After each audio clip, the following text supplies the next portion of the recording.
Merci. Donc, cette présentation, donc, je pense oui, il y a un quart d'heure, 1 minute. En fait, on vous présente, c'est l'histoire d'un partenariat donc, entre l'Université de Mascareigne et l'Université de Caen-Normandie, donc à Maurice et en France. Donc, tout à l'heure, on a vu des photos de plage de Biarritz. On a hésité à mettre des photos de plage de Maurice. Voilà, donc, parce qu'elles sont aussi pas mal non plus.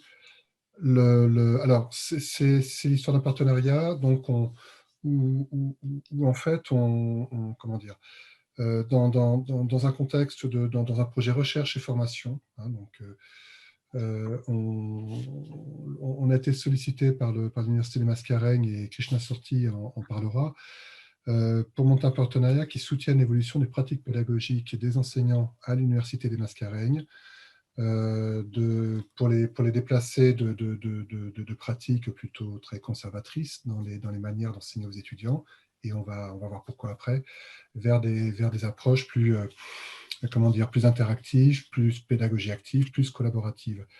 Et donc, ça s'est fait dans un cadre. Alors, la convention est signée entre nos deux universités. Comment dire, on a démarré nos actions depuis janvier 2020.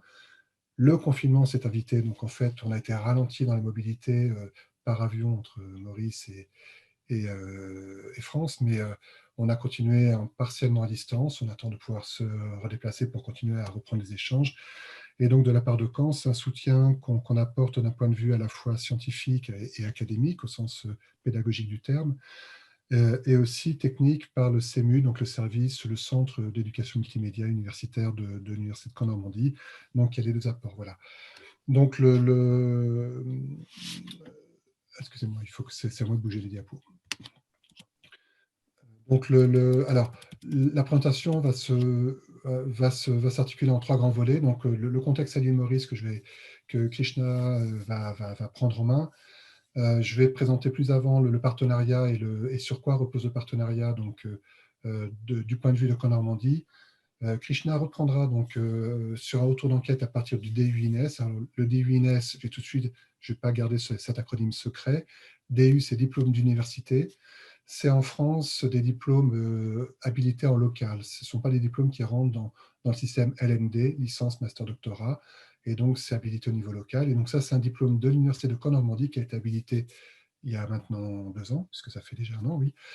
Et INES, ça veut dire ingénierie du numérique dans l'enseignement supérieur et la formation d'adultes. Et je vais en parler juste après. Donc, un retour d'enquête de la première promotion des collègues mauriciens qui sont passés par ce DU, et j'aurai un mot pour conclure la présentation. Krishna, c'est à toi. Merci Jacques. Bonjour à tous, content d'être parmi vous aujourd'hui. Toujours, c'est ma deuxième participation à ce colloque organisé par le Canada, Québec. Et donc, nous sommes très éloignés, donc 8 heures de décalage. Voilà. Alors, je vais vous présenter le contexte qui est assez particulier à l'île Maurice, mais je pense que ce n'est pas unique.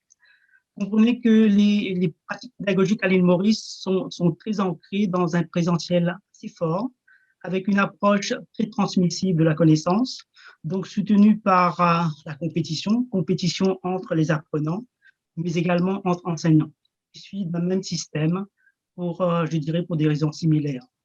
Pour les étudiants, donc les élèves, du primaire jusqu'au secondaire, je dirais que être classé parmi les meilleurs élèves pour avoir accès à des collèges très prisés, donc qu'on appelle à l'île Maurice les Star College. Donc, s'engager dans une compétition pour décrocher finalement une bourse d'études. Pour les enseignants, donc c'est à peu près le même scénario. Donc, accumuler des points pour une promotion. Donc, nous sommes tous dans cet esprit de compétition.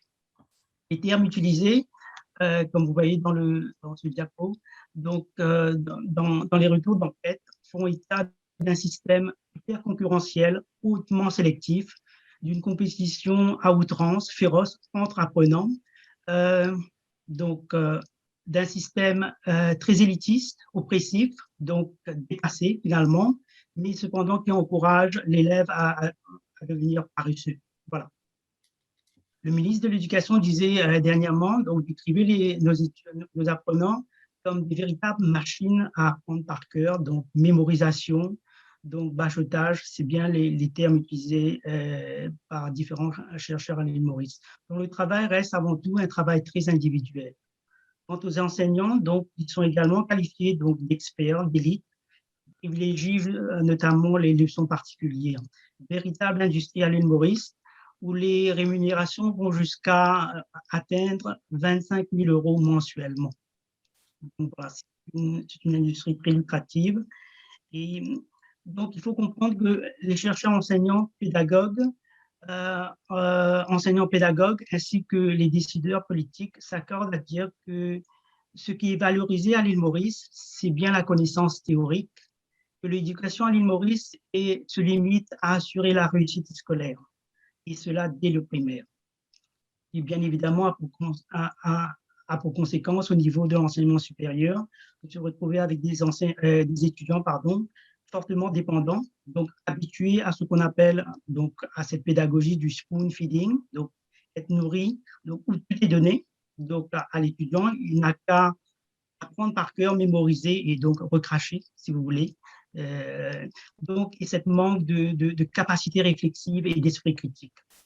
D'où le constat effectué par les chercheurs pour dire que finalement, les universités publiques à l'île Maurice fonctionnent différemment par rapport aux autres universités, aux universités étrangères. Qu'en est-il Est-ce que tu peux passer, Jacques? Bien sûr. Merci.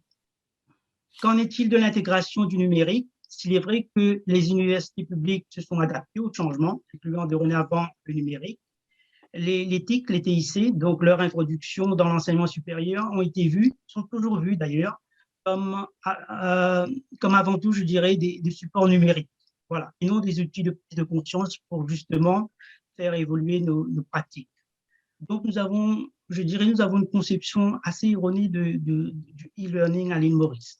Ou bien, ça nous conforte de voir que les outils sont d'abord des facilitateurs.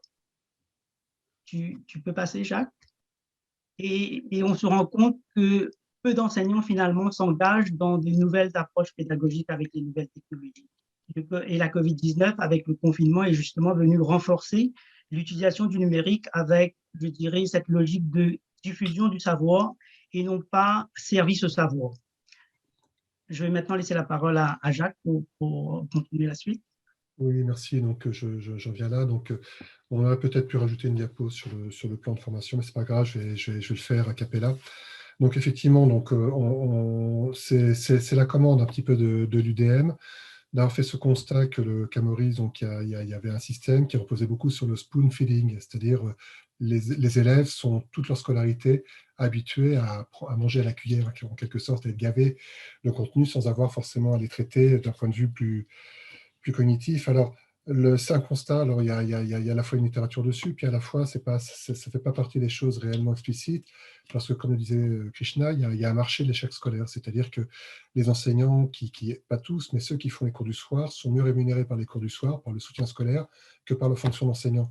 Donc, ils sont dans cette dynamique paradoxale de ne pas forcément avoir besoin de réussir dans la classe, parce que ce qu'ils font en dehors pour faire réussir les élèves dans la classe, c'est les soutiens scolaires. Donc, c'est un cercle vicieux dans lequel, effectivement, à la fois les élèves, alors avant l'université, on va parler de l'université, hein, les élèves s'installent, mais les enseignants aussi. Et en fait, ce que je crois avoir senti ou compris aussi, c'est que quand on est à Maurice, c'est qu'en fait, cette pédagogie du spoon feeding vient aussi compenser des problématiques liées directement à la langue, où en fait, les élèves font l'école primaire en français, le secondaire en anglais, je crois, hein, et avec toutes les langues, effectivement, qui traversent l'île, venant d'Afrique ou d'Asie, d'Inde. Et en fait, avec donc des élèves qui passent toute leur scolarité en maîtrisant partiellement ou l'une ou l'autre langue, voire les deux. Et donc, en fait, l'apprentissage par cœur est une manière de compenser effectivement ces divergences de compréhension. Donc, des étudiants, des élèves qui apprennent à apprendre par cœur sans forcément nécessairement bien comprendre d'un point de vue linguistique pour restituer et réussir aux examens. Et donc, ce sont ces élèves-là qui passent à l'université, et donc les enseignants sont eux-mêmes le produit de ce système-là. Et donc, c'est là où le DUINES arrive, c'est-à-dire, alors, non pas un Deus ex machina pour sauver, mais comme modeste contribution un petit peu à ce débat-là, c'est qu'en fait, l'UDM, à travers son conseil d'administration, à travers sa direction et sa présidence, donc, a le sceau manifeste, effectivement, alors c'est une petite université, il faut quand même le dire, qui a, tu me trompes, Krishna, si je me trompe, qui a une dizaine d'années d'existence et qui est Tout à issue fait. voilà, qui est issu d'un conventionnement historique entre l'Université de Limoges, qui est ma précédente université, et l'Université de Mascareigne, qui a été le regroupement de deux écoles polytechniques. Donc des enseignants qui eux-mêmes sont des anciens enseignants d'écoles polytechniques, qui n'ont pas a priori, qui se sont retrouvés à enseigner à niveau universitaire sans avoir nécessairement le grade universitaire pour le faire. Et donc, c'est tout ce jeu-là, en fait, dans lequel s'installe effectivement. Et donc, et à Mascareigne, il y a une offre universitaire importante. Alors, il y a une grosse université d'État. L'Université de Mascareigne est une jeune petite université d'État. Ce sont les deux universités d'État. La troisième, c'est l'Open University, qui est en fait sur le modèle anglais de la formation à distance, mais en fait qui se fait sur des modèles très transmissifs. C'était à partir de PDF et très peu de tutorat. Donc, on est encore sur des modèles transmissifs. Et après, il y a une grande quantité de petites universités privées, plus ou moins confessionnelles. Voilà. Ça, c'est le modèle. Et comme il y a une massification, comme partout ailleurs dans le continent africain, c'est-à-dire qu'il y a une forte massification de l'enseignement, donc il y a une forte demande d'accès à l'université, et donc le gouvernement mauricien encourage. Et donc, le partenariat qu'on a pu mener, c'est aussi grâce au soutien de l'ambassade de France à Maurice, il faut le dire. Et donc, ce sont les premiers financements qu'on a décrochés pour permettre effectivement les premières mobilités. Donc, on est donc on a une demande de l'UDM, effectivement, de les aider, de les accompagner au changement dans les pratiques pédagogiques. Et ce sont en fait 17 enseignants. Alors, on a monté, nous, à Caen, on a monté un DU, un diplôme d'université, donc le DU INES. J'en reparlerai en conclusion. Hein. Et donc, ce DU, en fait, est organisé, alors, j'ai pas mis, on a oublié de mettre la diapo, mais enfin, oublié, c'est pas un oubli, mais je vous donne rapidement les 5 blocs, les 5 UE de ce DU, et après, je vais commenter. En fait, il y a 5 UE, une UE compétence métier de la formation, et donc là, on parle pas de numérique, on ne parle pas de pédagogie universitaire en particulier, on parle de formation d'adultes. Autrement dit, en 3 cours, ingénierie, modèle et adultes en formation, en fait, c'est un module qui va dire, en fait, quand on a des étudiants à l'université, ce ne sont pas des élèves à l'école, ce sont des adultes en formation. Et donc, c'est-à-dire qu'en fait, il faut appliquer une pédagogie qui soit une pédagogie qui ne soit pas infantilisante, qui ne soit pas, je veux dire, dans une relation comme ça, dépendance au prof. Et en fait, on doit avoir, face à des adultes, les former à s'émanciper par la formation. Donc, un module complètement consacré à cette dimension-là, c'est-à-dire déplacer les perspectives sur la façon de percevoir les étudiants, non pas comme des élèves, mais bien comme des adultes. Compétences instrumentales, c'est la partie technique, manipuler une plateforme, je ne vais pas rentrer dans le détail. Un troisième module, les acteurs et les collectifs. Autrement dit, c'est là où effectivement ça concerne davantage cet atelier sur les dimensions collaboratives, à la fois, je veux dire, un tuteur individuel et à la fois une animation d'équipe de communauté virtuelle d'apprentissage. Oui, j'ai oublié de dire que les UINES est à distance, pardon. Une UE médiation numérique, où là on traite de toutes les questions de médiation par les technologies numériques en formation. Et enfin, une 5e UE sur la conduite de projet, comment monter une formation.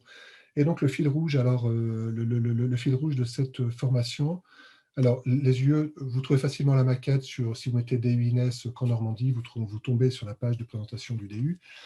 En fait, le fil rouge à tout ça, donc ce sont des modules assez courts dans chaque UE, et c'est un projet tutoré en fait qui est un cahier des charges d'hybridation de formation d'un cours ou d'une formation, je veux dire, à monter. Et donc en fait, les enseignants les étudiants donc, qui sont des collègues de l'Université de Mascareigne ont à produire un projet tutoré qui est en fait un cahier des charges opérationnel ou préopérationnel, soit pour hybrider leurs cours, soit pour le mettre à distance, soit une formation, etc.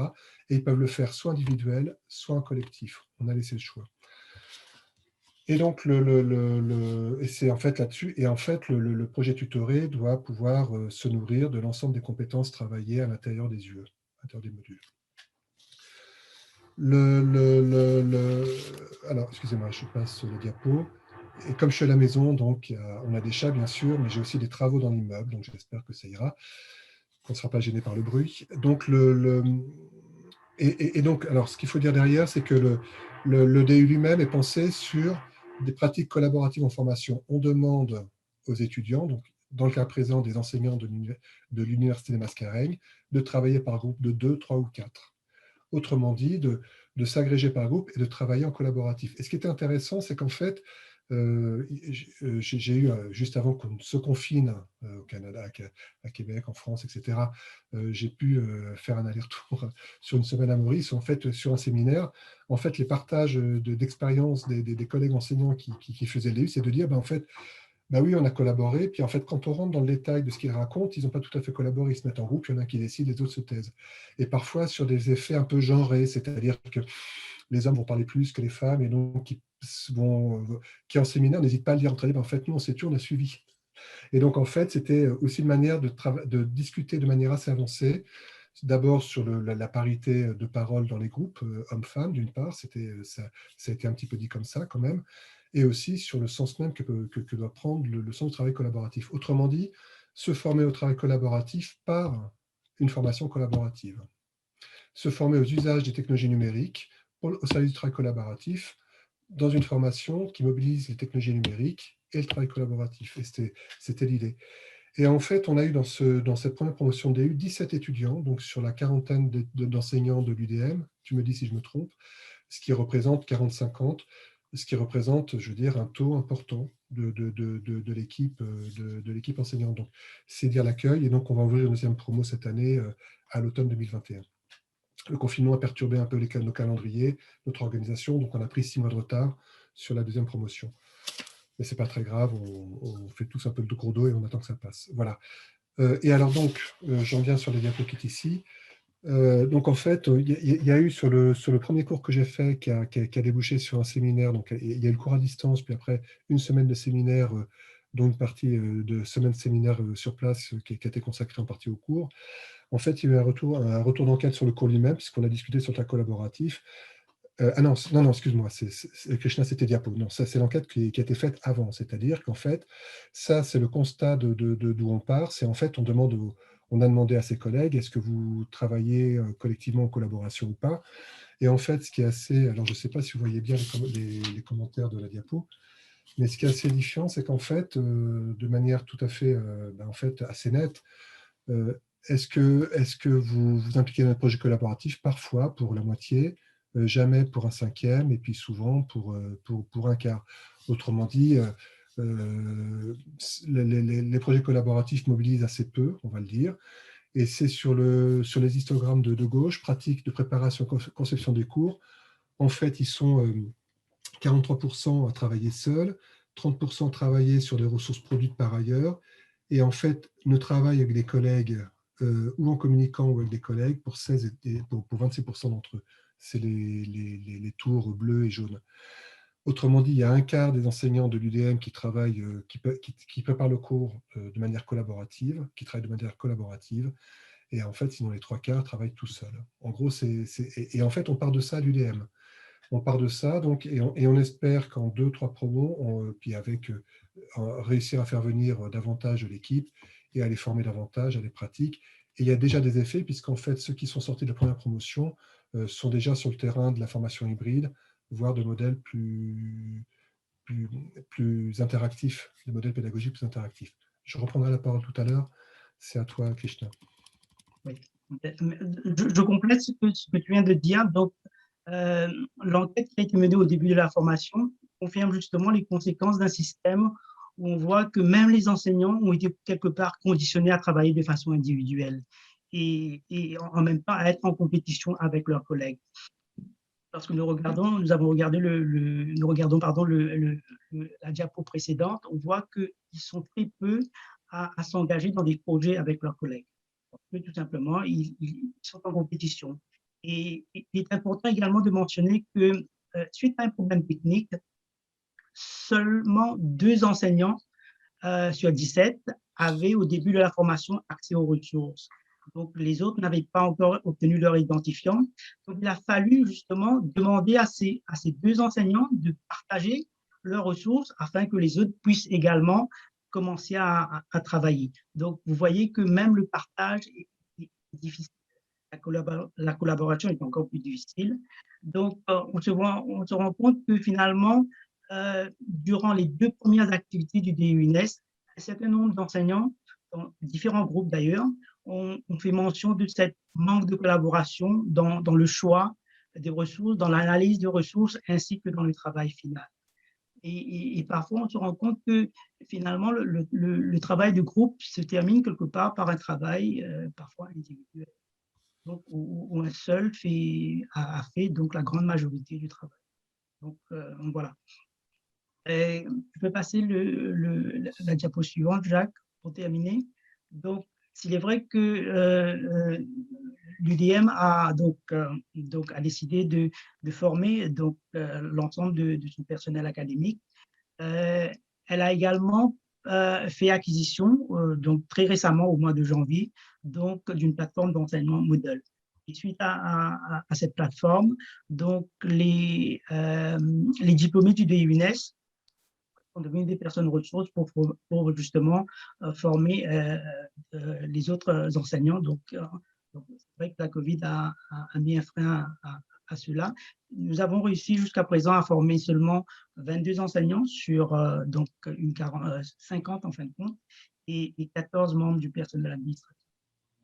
Donc, voilà. Formation et plateforme d'enseignement. Nous sommes, je pense, sur la bonne voie. Maintenant, il faut mettre en pratique à travers évidemment les scénarios pédagogiques pour justement changer notre conception de l'éducation. Jacques? Oui, très bien. Alors, avant de conclure, je veux dire, on va renforcer encore dans cette idée ou dans les retours d'expérience. Alors, c'est peut-être pas sur les diapos, mais je me souviens d'un des collègues de l'UDM qui dans le cadre des séminaires du DUNES, qui disait, mais nous, on a des étudiants, on leur demande de lire un chapitre de livre, et ils nous disent non, on ne lit pas, vous nous dites ce qu'il faut retenir du chapitre. Nous, on ne lit pas. Tout à fait. Et c'est en fait, et donc, alors, à la fois, donc là, je parle des étudiants, j'avais dans le DUNES des collègues enseignants de l'UDM qui étaient motivés pour réfléchir aux pratiques, mais ce qu'il faut comprendre, c'est qu'en fait, il y a aussi des enseignants qui se retrouvent très bien dans ce modèle, en fait. Ils ne prennent pas de risques. Ils lisent des chapitres et ils donnent aux étudiants ce qu'ils ont à comprendre du chapitre, sans que les enseignants, sans que les étudiants nous les livrent. Et donc, comment dire, donc on est bien dans une dynamique de transfert de compétences, c'est-à-dire qu'en fait, on est sur un partenariat au long cours. On a démarré donc en 2020, un petit peu contrarié par la Covid. Bon, on est ralenti, c'est pas grave, on continue. On a continué en ligne, on va continuer davantage avec l'entrée en présentiel. Et en fait, là, d'ici à 2022, donc il y aura une promo 2021 du DUINES encore, alors qui sera adressé à l'UDM mais ouvert. Alors, ce n'est pas un DU fermé, ce n'est pas un DU niche sur l'université. Il est ouvert effectivement en formation continue c'est-à-dire que c'est l'UDM qui paye pour ses personnels pour entrer dans le DU, mais il est ouvert aussi il est ouvert à d'autres publics. Et il y aura encore une prochaine promo en 2021 et en fait en 2022, on va basculer dans la nouvelle maquette de formation à Caen. Et donc en fait, le DU va monter en master et ça va devenir un master 2, deuxième année. Donc le master INES, donc d'ici à un an. Donc. Et c'est plus un master dans lequel les collègues de Mascareigne vont venir. Ça va être un master en codiplomation, Université de Caen-Normandie, Université de Mascareigne, avec effectivement des séminaires partagés Caen-Mascareigne, et donc avec un appui dans un contexte de transfert de compétences. Autrement dit, avec des étudiants sud qui vont s'inscrire à Mascareigne, des étudiants nord qui vont s'inscrire à Caen, et en fait de faire interagir ça avec des perspectives différentes, croisées, sur les questions de formation d'ingénierie en formation avec le numérique, dans les contextes sud et les contextes nord. Voilà. Et c'est un peu l'idée générale. Donc en fait, on est dans un